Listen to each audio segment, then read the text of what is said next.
নমস্কার বন্ধুরা, তোমরা সবাই কেমন আছো? আশা করি সবাই ভালো আছো। অনেকেই এই জিনিসটা খাও, আবার জানি না কেউ খাও কি না। তবে আমি ফার্স্ট টাইম আনা হলো, পার্সোনালভাবে এই জিনিসটা রান্না হলো। কি বলো তো এটা?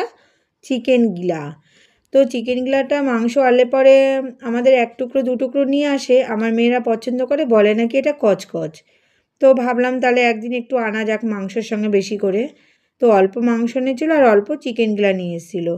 তো এই চিকেন গিলাটাকে কিন্তু আমি ভালো করে ধুয়ে পরিষ্কার করেছি, গরম জল দিয়ে ধুয়েছি, প্লাস লেবুর রস মাখিয়ে রেখে দিয়েছি একটা ঝাঁঝিতে করে। তারপরে দেখো সমস্ত রকমের মশলা নিয়ে নিয়েছি। একটা মাংসে রান্না করতে গেলে যা মশলা লাগে তো সেরকম মশলা নিয়ে নিয়েছি। তারপরে দেখো একে একে সমস্ত মশলাগুলো আমি ফোড়ন দিয়ে দিচ্ছি।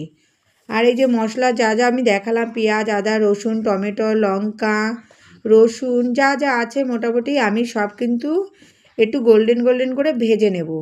এইটা কিন্তু ভেজে নিয়ে তারপরে আমি এই চিকেন গিলাটা রান্না করব, ভেজে তারপরে বাটবো মশলাটাকে।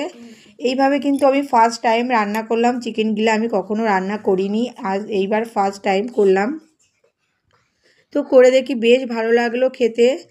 এখানে যে মশলাটা ভেজে নিয়েছিলাম সেটা বেটে নিয়েছি, তার মধ্যে আন্দাজ মতো নুন আর হলুদ, এক চিমটি চিনি দিয়ে দিয়েছি, যেটা ঝাল নুন এটাকে ব্যালেন্স করে খাবারটা রান্নাটাকে স্বাদ এনে দেয়।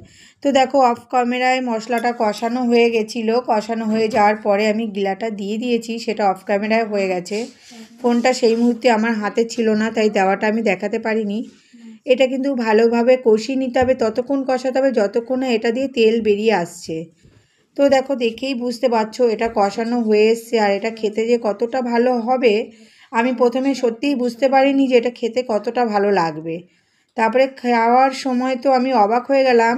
এর মধ্যে কিন্তু আমি একটু আলুও দিয়েছিলাম, আর একদম অল্প করে চিকেন আর একটু চিকেন গিলা ছিল। তো অসাধারণ লেগেছে খেতে। তোমরা কে কে মানে এই রেসিপিটা বানিয়ে খেয়েছো আমি জানি না। যদি খেয়ে না থাকো, সম্ভব হলে একদিন খেও।